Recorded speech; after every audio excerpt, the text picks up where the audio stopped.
या जगामध्ये प्रत्येकाने कोणासाठी तरी एक ट्रॅप टाकलेला असतो आणि त्या ट्रॅपमध्ये एकदा अडकला तर त्यामधून सुटका होत नाही. हिंस्र प्राणीसुद्धा आपली भूक भागवण्यासाठी ट्रॅप टाकून इतर प्राण्यांची शिकार करतात. मानवसुद्धा आपणाला लॉस झाला की प्रॉफिट झाला हे जाणून घेण्यासाठी त्याला ट्रॅप टाकावाच लागतो.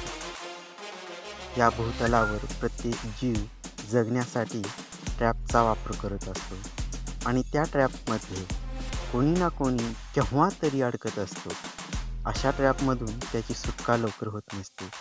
त्यासाठी त्याला धडपड करावी लागते आणि ही धडपड जन्मापासून ते मृत्यू होईपर्यंत अखंड चालू असते.